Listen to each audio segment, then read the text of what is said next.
And good afternoon, CPU BS fans. Thank you for your patience tonight as I have been fighting tooth and nail against OBS. But hopefully everything should be worth it tonight as we are bringing you our second of our play-in matches. I am here tonight with Danny. Hello! And Kevin. Hello, everybody. Alright, and sounds good on your guys' end. Let me boost up the... Oi. There we go. Cool. Alright, so, apologies for the delays in getting this episode out to you. Everything has been a little bit insane here lately.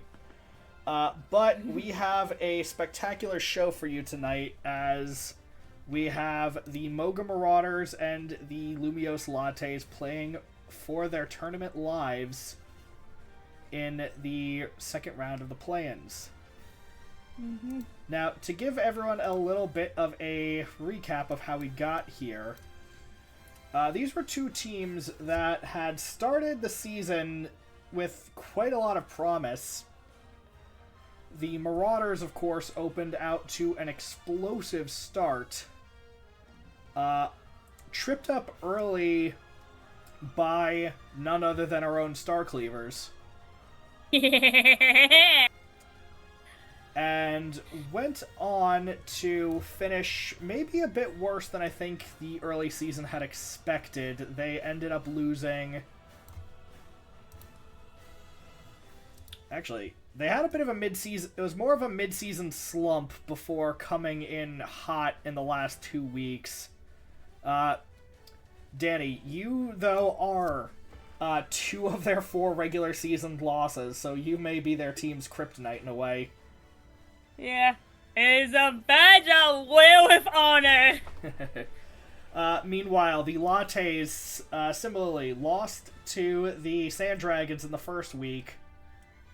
Went on, though, to have a fairly successful first half of their season before, again, losing to the Sand Dragons, giving them an 0-2 record against you, Kevin. Finding some success in the later weeks, but then stumbling a little bit toward the very end of the season, but finishing on a win. Although maybe not against the best opponent in the Awkward Squad. Both of these teams ended up ranking extremely close to each other in the standings. For anyone at home, the regular season ended up with 4 teams with a 6-4 record. So a lot of these teams are extremely close together. We have... Again, another best of 7 for you tonight. And we are looking at some pretty strong contenders from both teams. So, once again, as a refresher, both of these matchups were blind picked. So, each team helped to select the stage lineup, but then put in 7 fighters without knowing what their opponents would be bringing to the table. And so, the lineups are, for the Lattes, excuse me, we've got Little Mac, Joker, Steve, Villager, Pac-Man, Corrin, and the Ice Climbers. For the Marauders, Pokemon Trainer, Bowser, King Dedede, Wolf, Mewtwo, Ridley, and Lucario. Looking at these lineups, we are seeing some interesting picks across the board. Some of these teams, again, have had to dig a little bit deeper into their pockets than they may have traditionally been used to digging. If I'm correct. Yeah, although some interesting choices, the Marauders chose to leave Falco on the bench tonight. But brought in both Ridley and Lucario, both of which fighters that have not necessarily brought the best returns for this team. which is a surprise. Meanwhile, from the Lattes, we have, well, about what we would expect. The Lattes did not exactly have the deepest of pockets during the regular season. Of their 9 players, they are bringing the 7 that have had any ring time. The only fighters that got left out off of the Lattes roster are Villager, who had 1 match, a win, to be fair, and Rob, who saw no ring time at all. Yeah. Actually, let me double check his game. Did I see game watches here? No, Villager is in. Game & Watch is out. Alright, so we are going to go ahead and get this tournament underway. I know my poor co-commentators have been waiting for this for too long. Yep! But we have made some improvements to our production tonight. They can actually hear the stream for a change. So, we have developed the technology.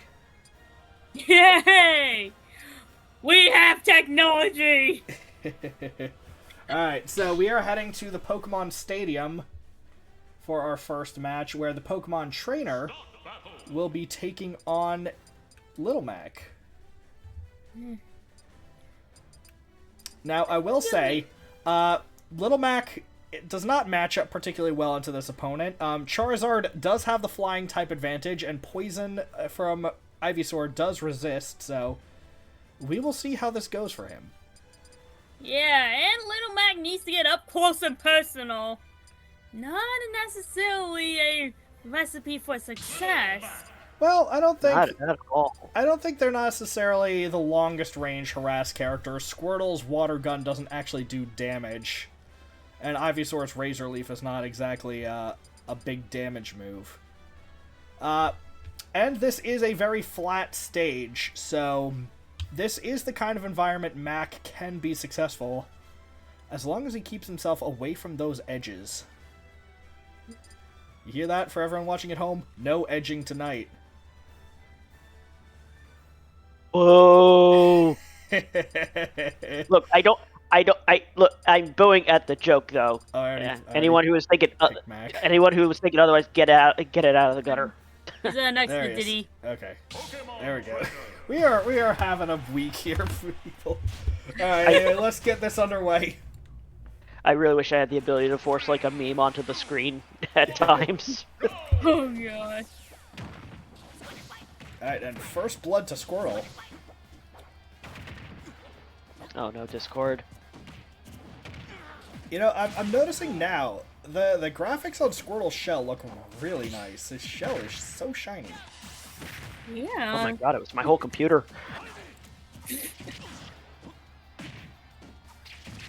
There we go. Ivysaur landing My computer. those Razor Leaves. Yeah. But man, those power punches from Mac. It doesn't take a lot for little Mac to get himself... Oh, Charizard. Oh! Charizard. What was the plan there, buddy? I think it is flex on little Mac by saying, hey, look, I can go off the screen and not die. Ooh. No. Oh, well, And it might be Mac one, goes gang. flying. That is the first stock of the semifinals to Liza, but quickly equalized by Logan. It would have been cool if they added maybe like a little damage for that particular ring out to the screen in the back. That would be funny.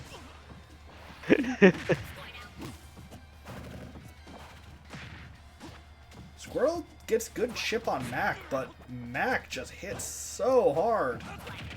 Good block from Squirtle. Oh, but Squirtle uses that. Is Mac's biggest weakness is always his offstage, and Squirtle able to use that to his advantage. It almost That looked is like Little Mac advantage, tried to take Squirtle. Advantage Marauders. It almost looked like Little Mac tried to take Squirtle with him, but missed. He doesn't really have a great way to do that.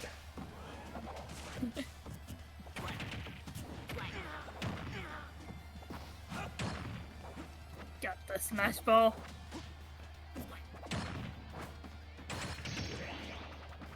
Oh. So who do you guys give the... Well, okay, that's definitely... yeah, that's a match.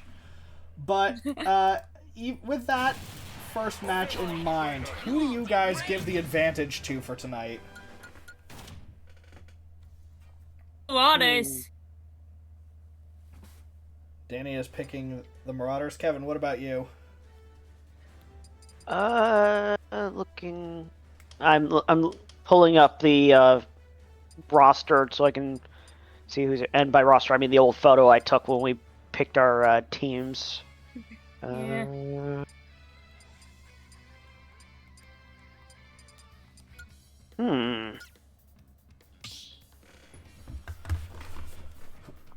I can put the lineup in Discord. So I have to give it for... I have to give it to the Marauders, honestly.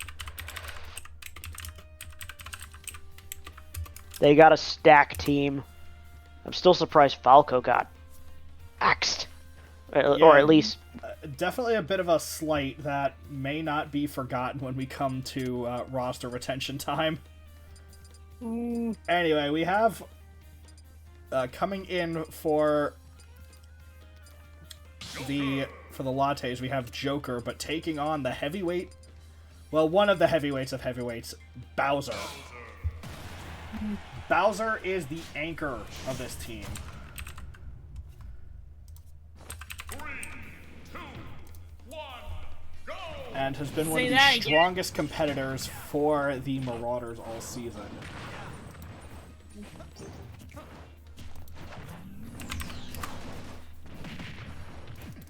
Yeah. Except for Keyblade wielders and not goddesses of light. That is true. Perhaps unsurprisingly also, Bowser is one of the players that... Okay, that's what's making that noise. The stupid sign. Bowser, unsurprisingly, is one of the fighters that the Marauders have chosen to retain for next season. And... Yeah, with a punch, just sends Joker flying clean off into the city streets. It sounds like a dog toy. Like a really annoying squeaky toy. Now, in all fairness, Joker is also one of the fighters that is being retained for the Lattes.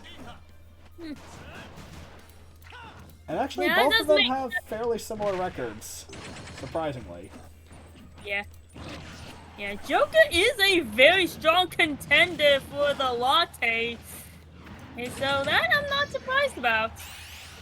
True. Oh. Bowser is really just putting the screws on a Joker here. Yeah. Like, what do you say? It was the Ganon Index? Yes. Still, this is not the situation you want to be in as the Lattes. You are down 2 stocks, and Bowser still has plenty of fight left in him. Base form Joker is not necessarily the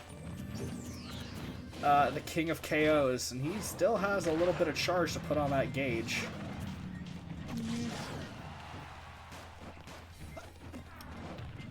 Speaking of Persona, actually, I spent pretty much all of this week snowed in playing through Persona 3. Finally getting through that game. I'm of 2 minds about it. On one hand, it's a beautiful story. On the other hand, god damn, it is a really awkwardly paced game. Yeah. But hey, Joker has been given a lifeline off of a really bad unforced error on Bowser's part. Yeah. With these stages, you really gotta keep up with the stage. Yeah, still though, Joker is still fighting an uphill battle. One good hit from Bowser and he is out of here.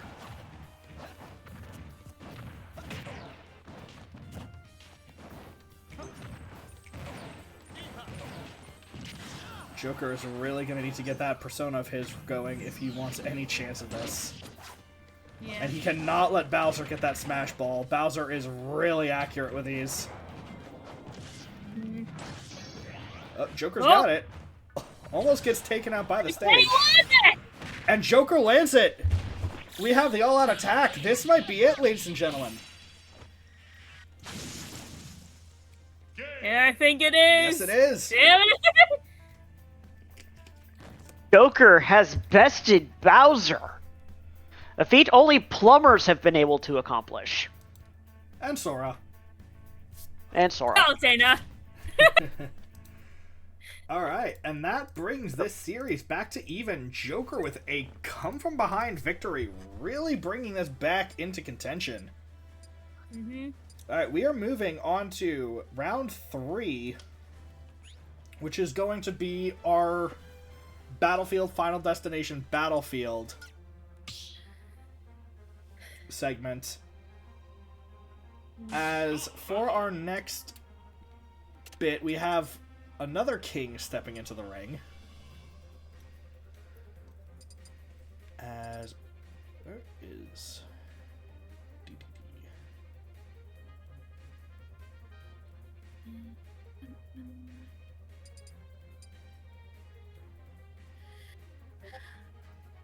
There's Meta Knight. Flow. There he is. Thanks. TDD. It's usually pretty easy to find the DLC characters, at least. Yeah.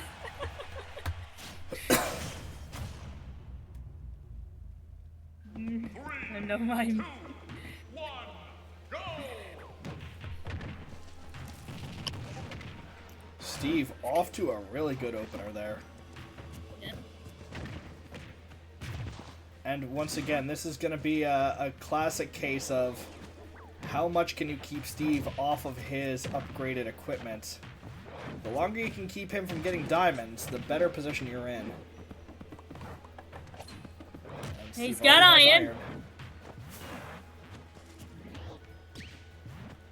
Oh. He's trying to be a little cheeky. And Yeah, just... that inhale into Gordo combo can be really nasty, but these dirt blocks Steve is doing, they are the perfect thing for stopping those Gordos.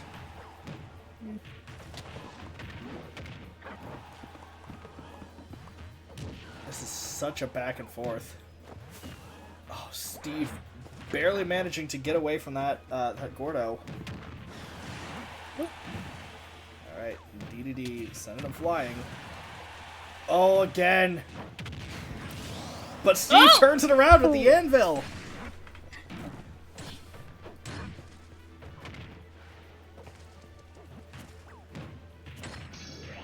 And Steve has it. Do we go to the Boom Tomb? Yeah. Oh! I swear, DDD got closer. It went from it feeling like a maybe to a... Oh yeah, that is definitely a hit. Doesn't kill, but still, 77% and down a stock. Oh. Well, 77% behind is still not exactly the position you want to be in. Nope. Still, DDD on point with those Gordos tonight. He is really giving Steve a hard time.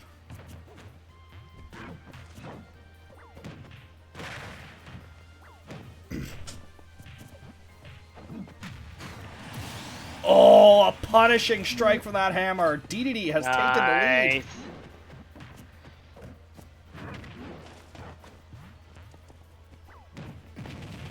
I think that was the first time I actually saw Steve's final smash. That was a little bit where he's eating the steak at the end. That was funny. It is definitely a bit of a meme attack. Yeah. We are again back to even. Even I will say it's Steven, also as you would say. DDD is putting on a desperate defense, trying to keep his team ahead. Steve with these incredible dodges.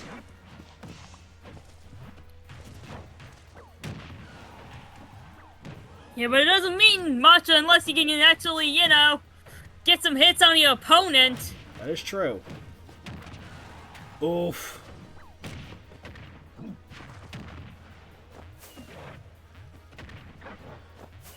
Steve also just does not have the chance to mine. Oh! Really?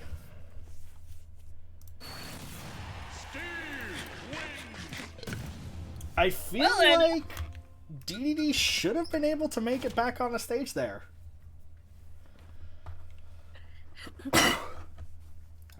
Alright then. Well, on to our next stage, which is going to be our final destination for the night.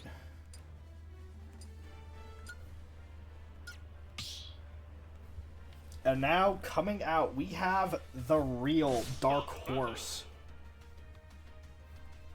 behind the Marauders. So we have, coming in for the Lattes, it is going to be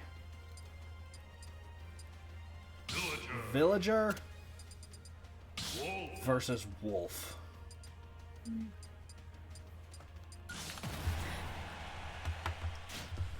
Wolf has been such a ferocious competitor this season. Definitely one of the strongest on this roster. We have not seen much of a villager, correct? No, Villager has had one shot in the ring all season. It was a win. But Yeah, Villager did not really end up seeing a whole lot of ring time. The Lattes were definitely a team that got really comfortable with one lineup. Granted, a few teams did. Kevin, looking at you. Hey, if it worked, it worked. That is true. There were It's like 4 fighters that had 100% pick ban all pick all season. Oh, Actually, no, 3 fighters that actually saw 10 bouts in the ring, and 2 of them were yours. Ike got picked Look. 10 times, but missed 1 match. look, DK and Ganon are just too good not to throw into the ring. Look, I support the meme gorilla. But back to the match. Villager has a slight lead. Yeah, he... Still has a slight lead, but it has been brought down. It amazed me that Villager managed to down Wolf that... Oh. This shouldn't KO, but this is definitely going to help bring Wolf into an advantage state. It's gonna hurt. I'd say they both got some pretty good recovery from that edge, so... Yeah. It's probably... It's gonna come... Villager is better as long as you don't hit his balloons, but he's definitely someone Wolf has to send flying hard and far. Yeah, this is gonna probably be a damage round to decide who can ring out. Not seeing quite as many pocket shenanigans as we do off Isabel, but he is definitely making good use of those gyroids. And that is advantage Wolf. Does Isabel and Villager have pretty much the same moveset? There's a few small differences, but mostly yes. Yeah, they're like Echo Fighters. I believe so, yes. I think there's a few small differences, but